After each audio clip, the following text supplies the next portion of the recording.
La finale del Super Frustino a 3 con il numero 1 Esedra Cub Antonio Di Nardo a 1660 metri, 20 metri indietro a 1680 Timoteis Mona con Roberto Vecchione a 40 metri, 1700 Creso Risaia TRGF, Vincenzo Luongo, parola allo starter.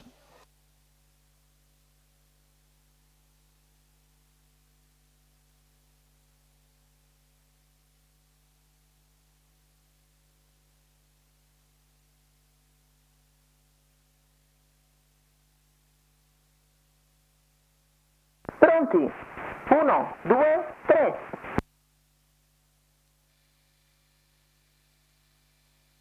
Buona la prima con veloce Esedra Cub che prende la testa nei confronti di Timoteis Mona e di Creso Risaia, con Timoteis che ha recuperato una parte della penalità nella giravolta. Si è avvicinato anche Creso Risaia, i 200 metri iniziali in 14,7. Antonio Di Nardo che guida scandendo il ritmo, alle sue spalle c'è Timoteis Mona con Roberto Vecchione, la terza posizione per Creso Risaia e Vincenzo Luongo.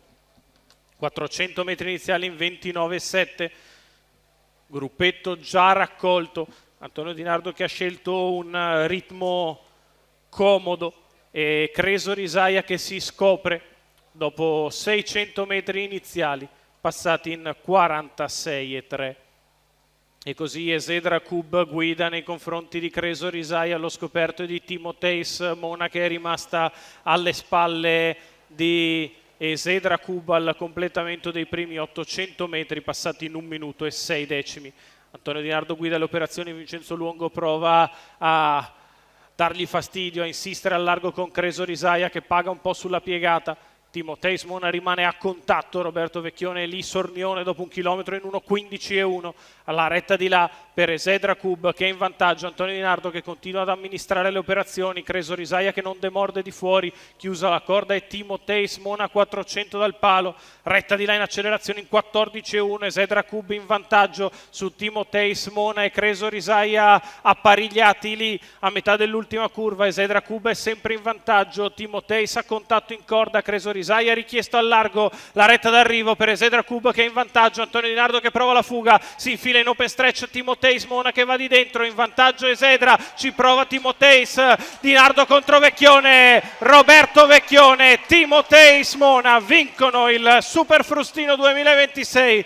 Tommaso Grassi Award, lo scatto in open stretch di Timoteis Mona che viene a vincere il training di Sabino Breccia e Nicolò Venturi per il colore del signor Jean-Paul Achillina, vince la figlia di Maraja di Speed e regala a Roberto Vecchione un'altra vittoria nel Super Frustino Tommaso Grassi Award dopo quelle del 2023, del 2024, del 2010 e del 2008, la quinta vittoria nel Super Frustino Tommaso Grassi Award per Roberto Vecchione che andremo a sentire in premiazione.